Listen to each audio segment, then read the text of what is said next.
Hi, this is State Representative Nino Vitale. Many people have commented on these horrific shootings that have occurred as of late.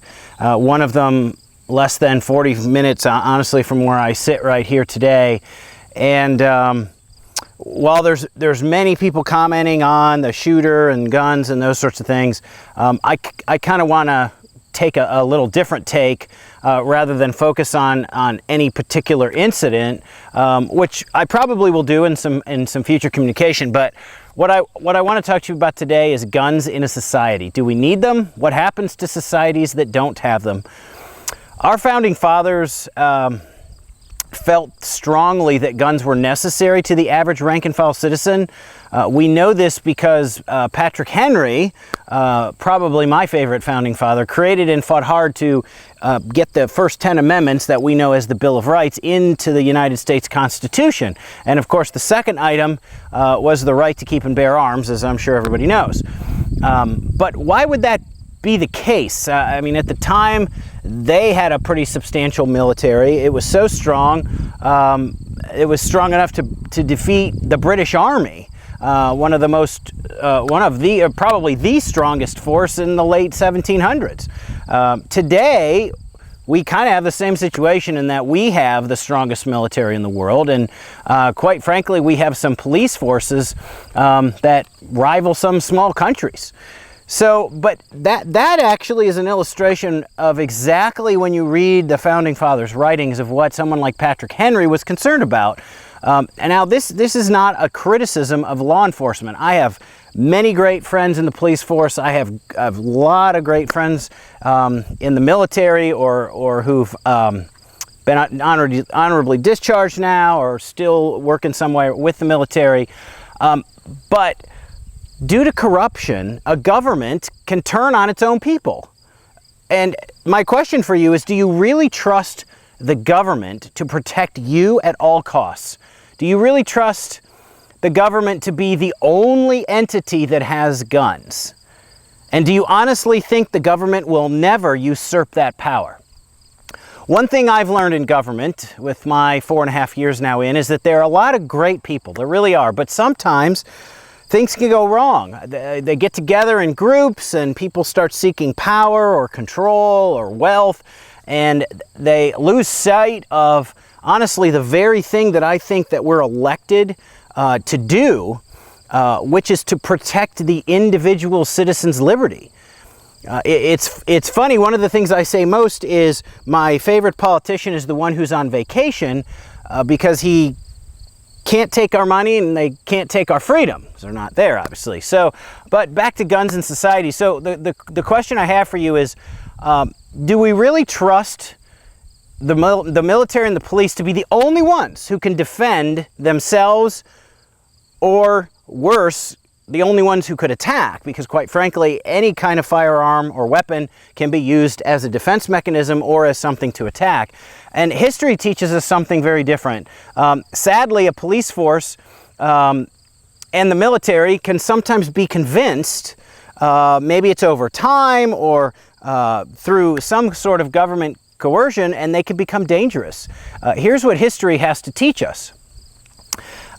If you are familiar with Chinese history, Mao Zedong convinced the military to kill 35 million of their own Chinese people. 35 million.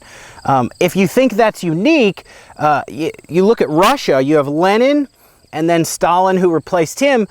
They convinced their military police to kill 61 million of their own people. These were their Russian brothers and sisters. 61 million. And if you think this only happens in the East or in far Asia, we all know the story of Hitler and his rise to power. He convinced his army and his military to kill 20 million people. I could keep going. I mean, you could talk about the French Revolution, where the Vendée region of France, the French Revolution and the French armies killed 200,000, 250,000, somewhere in there, of their own Frenchmen. Men, women, and children were killed because of religious differences.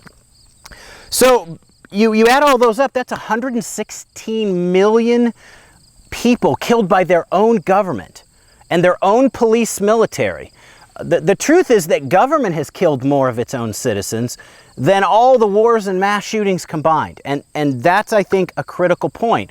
All they had, all of those incidents that I mentioned in history have one thing in common, and it's the disarmed citizenry.